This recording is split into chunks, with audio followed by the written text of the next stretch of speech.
La siguiente construcción recibe el nombre de tronco de cono o cono truncado. Calcula la altura del cono si se tratase de un cono completo.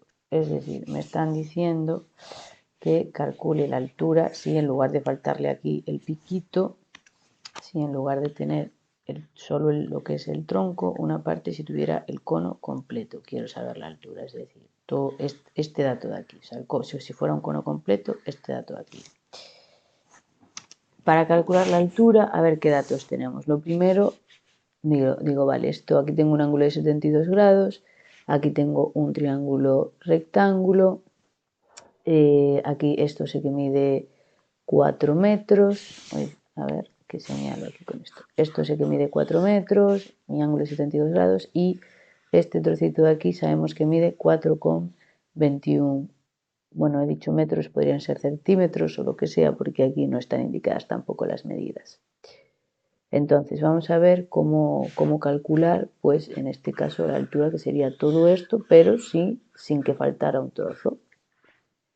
Entonces, lo que voy a hacer primero es dibujar aquí en 2 dimensiones las medidas que tenemos y ese triángulo que tenemos. Vale, lo que tengo aquí sería la versión en 2 dimensiones de esto de aquí, pero ya dibujando ese piquito que nos faltaría arriba que lo tendríamos si el cono estuviera completo. Entonces, este trozo de aquí sería este trozo de aquí. Entonces, lo que quiero saber es esto de aquí. Yo sé que esto mide 4, pero no sé cuánto mide esto. Entonces, lo que veo que puedo calcular es, yo conozco este ángulo de 72 grados y conozco este lado de aquí abajo. Esto es un triángulo rectángulo, claramente. Entonces, hay una razón trigonométrica que me va a relacionar este ángulo con este lado y toda esta altura de aquí. ¿Qué razón es esa? Pues como esto es un cateto y esto también, pues será la tangente. Entonces, para el apartado A, quiero saber la altura, digo, vale, pues la tangente de 72 va a ser, voy a llamar a la altura, a toda la altura, esto lo voy a llamar h. Pues la tangente de 72 será h, o sea, cateto opuesto, fijaos que es el cateto opuesto al ángulo, ¿vale? Este es el ángulo, pues el cateto opuesto, h partido, cateto contiguo, que es 2,5. Despejamos h.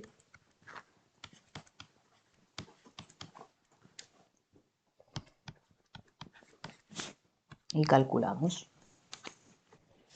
Esto nos da 7,69, que serán pues centímetros o milímetros o las unidades con las que estemos trabajando. Entonces esto ya sería el apartado A. Ahora nos piden el volumen del cono truncado, es decir, me están pidiendo el volumen de, bueno, la figura que tengo aquí. Ya no sería el cono completo, sino lo que tengo aquí. Entonces, ¿cómo lo voy a hacer? Digo, vale, pues voy a calcular primero cuánto sería el volumen del cono completo, es decir, sin que le faltara este pico de aquí. O sea, el volumen como si el cono fuera así, y luego le voy a restar a ese volumen del cono completo, le voy a restar el volumen del cono pequeñito que formaría ese pico que en realidad le falta a este. Entonces, si hago cono completo menos, digamos, el capuchón de arriba, pues sería este tronco del cono. Si no me sé cómo se calcula el volumen del cono, no pasa nada, lo buscamos. Yo lo he buscado y aquí me lo he puesto porque me va a hacer falta en este apartado, entonces, que no lo sé, no pasa nada, lo busco. Y aquí lo tenemos. Entonces, para calcular el volumen de un cono necesito saber el radio de la base, que en este caso lo sabemos, que es 2,5, que lo tenemos aquí, y la altura, que también la sabemos. Entonces, ahora mismo con los datos que tengo ya podría calcular el volumen de lo que es el cono entero. Pero yo no quiero el cono entero, quiero a ese cono, a ese volumen, restarle el volumen de la parte de arriba, ese cono pequeñito que tendría encima. Entonces, para calcular el volumen de ese cono pequeñito, necesito saber cuánto mide este dato de aquí, que sería este 1,2 de aquí, porque sería la base de ese cono pequeñito que estaría encima, Y necesito también saber esta altura. Esta altura ahora mismo no lo sé, pero es muy fácil de calcular porque sé la altura completa y sé que esto mide 4. Así que vamos a calcular cuánto mide esta segunda altura. Voy a llamarlo, por ejemplo, pues lo voy a llamar H1, igual para que sea una notación más familiar. Entonces, H1, esto es para el apartado B, H1 sería la altura total del cono menos 4. Entonces esto nos va a dar 3,69.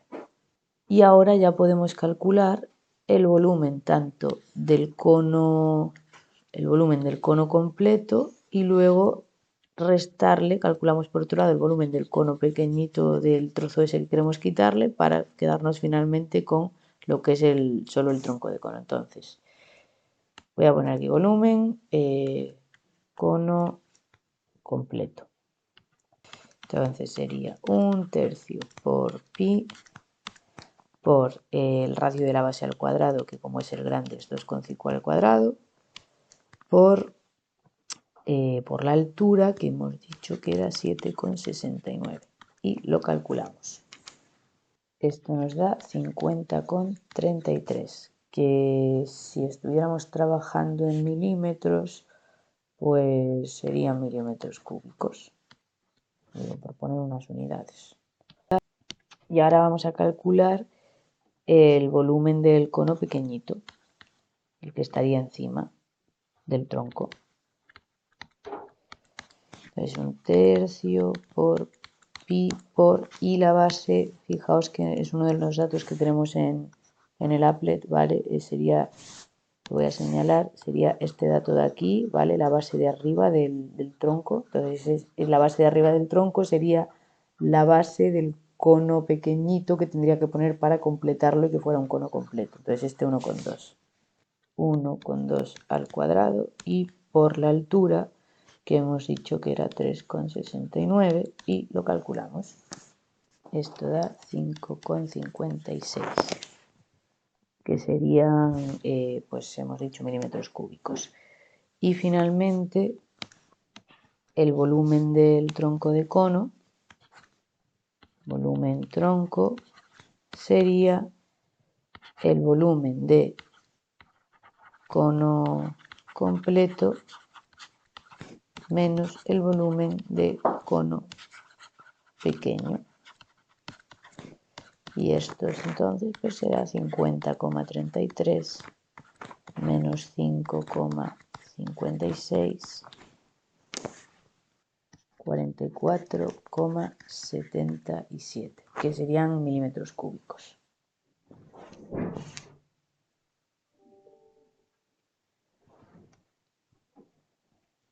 La solución, pues vemos que es en realidad 44,78 serían, pues si fueran las unidades metros, pues metros cúbicos. A mí me dio con 77, bueno, pues será por redondeos, por haber usado solo con decimales, es con 78, es prácticamente lo mismo.